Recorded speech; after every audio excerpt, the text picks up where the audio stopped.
pertama-tama sebelum saya menjelaskan program itu, paradigma pembangunan untuk Jakarta harus kita revisi.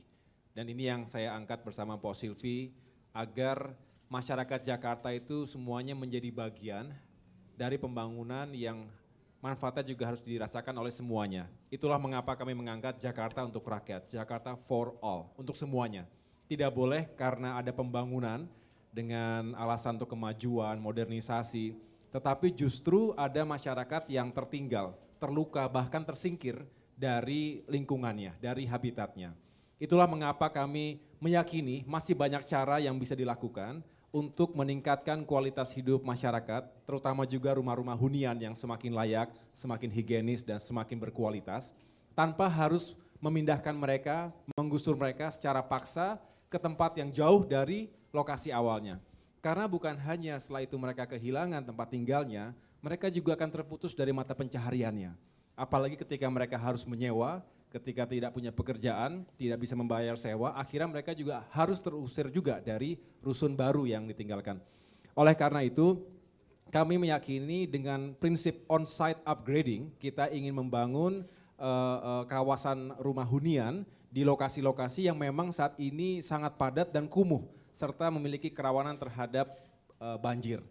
Dengan cara-cara tertentu, ya kita ingin juga memberdayakan komunitas, mengajak mereka berpartisipasi secara langsung untuk akhirnya mereka tetap tinggal di sana, memiliki ataupun akhirnya memiliki rumah hunian barunya dengan tower-tower yang baik, tetapi juga bukan hanya hunian, tetapi juga tempat usaha juga yang layak sehingga terintegrasi juga dengan ruang-ruang terbuka yang sekali lagi bisa meningkatkan kualitas hidup.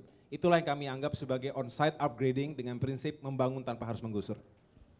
Kalau berarti mereka akan dibangun rumah itu di tempat tinggal mereka yang sebelumnya juga seperti itu kan Mas Agus ya. Berarti untuk di masa sementara itu mereka akan dipindahkan lebih dahulu? Tentu dilakukan secara bertahap, ada pilot project. Sebagian masuk ke yang sudah dibangun sambil menunggu yang berikutnya, tower-tower berikutnya dibangun, ya tentu itu ditunggu dulu begitu. Tidak mungkin satu semuanya langsung diratakan kemudian bangun yang baru. Kemudian mereka tinggal di mana begitu kan. Tentunya akan ada pentahapan yang harus dilakukan secara sistematis dan terukur. Dan ini sekali lagi juga melibatkan mereka semua untuk menjadi bagian dari pembangunan itu. Karena pada akhirnya mereka lah yang harus diayomi, yang didengarkan aspirasinya. Kita juga tidak ingin karena kita dengan niat yang baik untuk meningkatkan kualitas lingkungan hidup mereka, kemudian akhirnya mereka merasa asing di tempatnya sendiri. Itu artinya kebahagiaan yang tidak holistik. Kita ingin hidupnya semakin baik, tetapi juga tetap bahagia karena mereka merasa tetap dalam komunitas yang sama.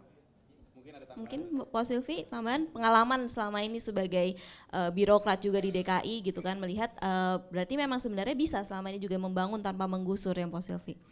Insya Allah bisa, saya bahkan nggak demen tuh istilah menggusur ya, menata sesungguhnya. Menata ya Pak Silvi ya? Menata itu tidak harus menyakiti hati rakyat. Oke.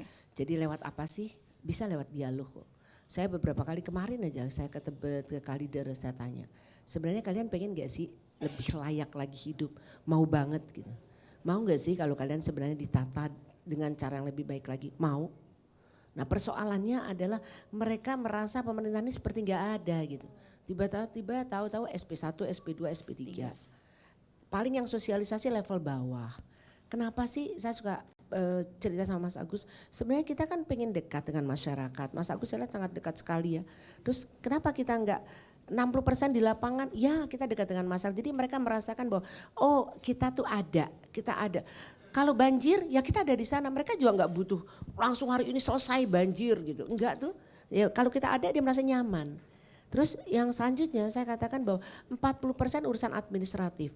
Urusan administratif ini kan tidak harus selalu di balai kota. Bisa loh di kantor RW, di kantor RT, di kantor kelurahan, kantor kecamatan. Jadi ketika kita terima tamu nih, misalnya saya kebetulan sebagai wakil gubernur dapat tugas dari Pak Gubernur saya. Pak Gubernur Agus Harimurti Yudhoyono gitu kan.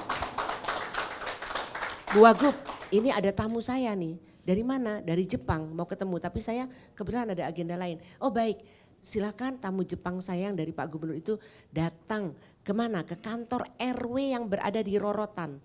Nanti kan dia datang, wah ternyata Wagubnya kantornya di sini, oh bukan ini kantor RW. Tapi dia bisa lihat senyampang dia jalan dia akan lihat, oh kalau gitu saya akan proses ini, akan saya bantu ini. Nah jadi ada pemikiran dia bahwa ini loh Jakarta. Gitu, bukan hanya di balai kota. Kalau di balai kota tempatnya sejuk-sejuk, anyam-anyam, ya nggak merasakan bagaimana rakyat itu gitu loh. Jadi 60% itu berada di lapangan betul, 40% administratif tapi bisa jadi di tempat. Ya, artinya kita bekerja berdua ini tak mengenal ruang dan batas waktu. Luar biasa. Menata dengan dialog, melibatkan masyarakat, dan hadir langsung di antara mereka ya Bu. Mas Agus sering menyampaikan pembangunan kita pembangunan yang partisipatif. Oke. Artinya di sini ada 3 pilar. Pemerintah baik pusat maupun daerah, kemudian swasta, bisa pengusaha, bisa segala macam investor.